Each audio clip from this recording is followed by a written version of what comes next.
wabarakatuh. Selamat sore semuanya. Tabi pun izin memperkenalkan diri, nama saya Lorena. Kalian bisa memanggil saya Rena dengan NPM 2352011022. Baik, saya di sini akan berbincang banyak mengenai hukum.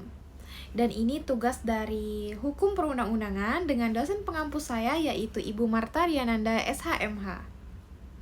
Dan saya akan berbincang dengan akademisi hukum atau dengan orang yang bekerja di bidang hukum.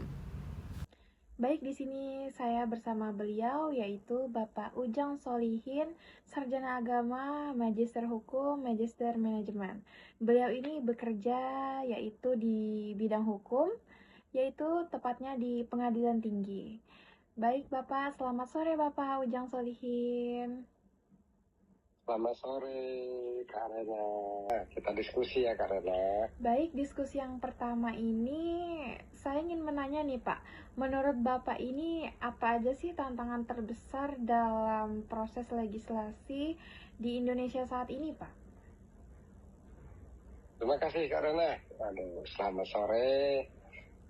Sukses buat Kak Rena, mahasiswa Unila. Legislasi ya. Legislasi itu yang utama buat bapak-bapak kita anggota legislatif dalam membuat undang-undang ya. Membuat undang-undang itu utamanya dia itu harus nggak di mana-mana. Kalau kita mau buat kue aja, mau buat segala sesuatu itu harus ada ilmunya. Jadi bapak-bapak kita yang terhormat di legislatif, yang penguatan terkait legislasi di Indonesia ini harus pertama harus pintar, harus sumber daya manusia, harus dewan-dewan itu harus pintar dari segi aturan, dari segi yang akan dibuat sama mereka, akhirnya hasilnya pun akan maksimal. Yang kedua, keterbatasan mungkin ya, bukan kita tidak menyudutkan apa kita di dewan.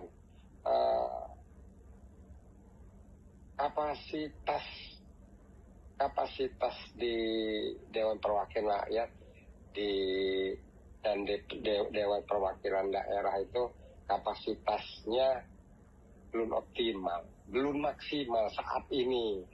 Walaupun secara undang-undang harusnya maksimal ya, maksimal dalam membentuk undang-undang itu punya kapasitas yang maksimal. Tapi saat ini menurut saya banyak masukan dari kepentingan yang lain, dari negara dan lain-lain, dari politis dan segala macam. Itu menurut saya mungkin karena. Baik Pak, terima kasih. Lalu untuk melihat hubungan antara politik dan pembangunan hukum di Indonesia itu menurut Bapak gimana ya Pak? Dalam pembentukan hukum ya, pembangunan hukum di Indonesia Pak. Oke, dalam pembangunan hukum di Indonesia ini pengaruh politik dalam pembangunan hukum itu intinya hasilnya akhirnya produknya undang-undang. Membangun hukum di Indonesia itu undang-undang, karena pembangunan hukum ya identik dengan undang-undang dan peraturan. Konteksnya antara pembangunan hukum dengan politik ini di Indonesia saat ini, tantangan yang sangat besar. Ya, tantangan yang sangat besar sekali, karena sangat berpengaruh hubungan antara politik dan pembangunan hukum. Kembali kepada anggota legislatif kita, politis itu tidak terlepas dari pembangunan hukum di Indonesia. Harusnya jangan semua itu diambil dari kepentingan politis, tapi kepentingan rakyat. Jadi hubungan politis dengan pembangunan hukum ini sangat besar pengaruhnya saat ini, yang dapat membawa perubahan pada pembangunan hukum di Indonesia ini sangat dominan. Mungkin begitu, Karena. Menurut Bapak, gimana sih Pak keterampilan apa nih yang harus dimiliki kami mahasiswa hukum agar dapat berkontribusi Pak dalam pembangunan hukum nasional di masa yang akan datang Pak? Oh gitu karena ya. Jadi kita manusia harus berpikir maju, harus melangkah ke depan, harus berlangkah yang baik. Saran saya ya terus belajar dari segala aspek hukum, apapun itu hukumnya. Ada hukum adat, maaf ngomong aja ada hukum, umpamanya mau ngambil hukum pidana, hukum perdata, tidak mesti kita hanya satu bidang hukum. Ada hukum Islam, ada hukum ya seluruh hukum itu kita harus tingkatkan terus. Terus banyak saat ini anak-anak Gen Z ini jarang dia pengen membaca. Diskusi, nah seperti saat ini kita diskusilah dengan teman-teman, dengan apalagi saat ini sudah marak ada himpunan mahasiswa hukum, sering-sering diskusi. Dan yang kedua, saran saya mahasiswa itu terus kritis. Jangan kritisnya, demo termasuk kritis, tetapi ya itulah, kita sebelum kritis itu harus menganalisa. Ngapain lo kita demo? Apa yang kita analisa dulu kita demo ini kan? Apa yang kita kritisasi itu kita analisa dulu, kita ajak diskusi. Umpamanya kita mau kritik kawan, kritik bupati, kritik gubernur, kritik dosen, lebih baik kita analisa dulu kritisnya ini. Mau ngapain ya kita ya ini.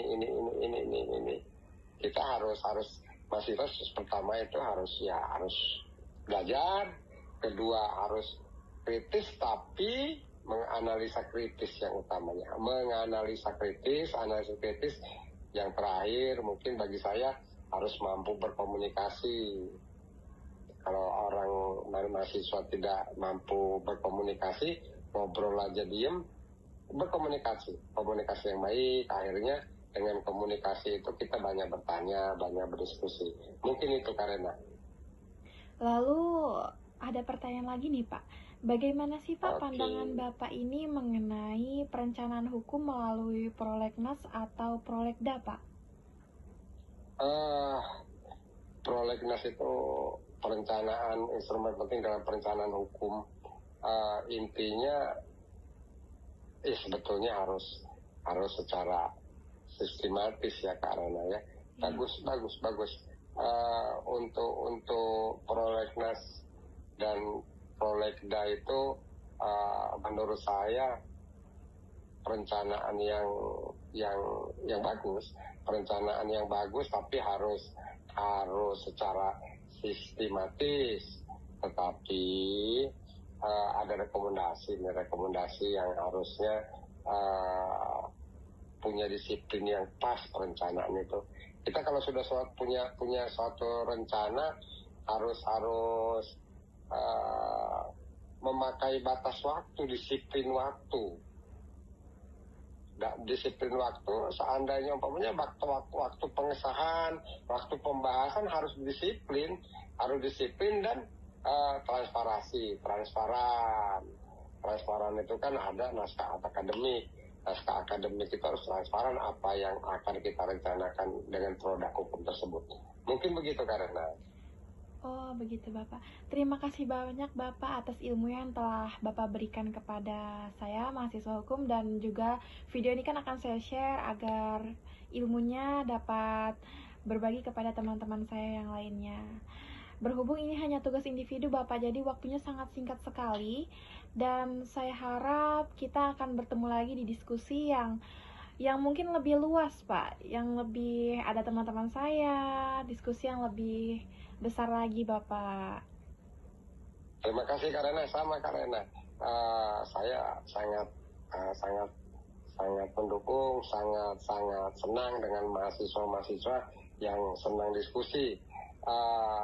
Kami siap, walaupun bukan saya, nanti ada kepanitraan, ada panitra itu juru tulisnya, apalagi hakim. Kami di pengadilan tinggi ada hakim tinggi yang insya Allah dalam menganalisa hukum dan segala macam sudah berpengalaman, karena dahulunya hakim tinggi itu pasti hakim di tingkat pertama di pengadilan negeri.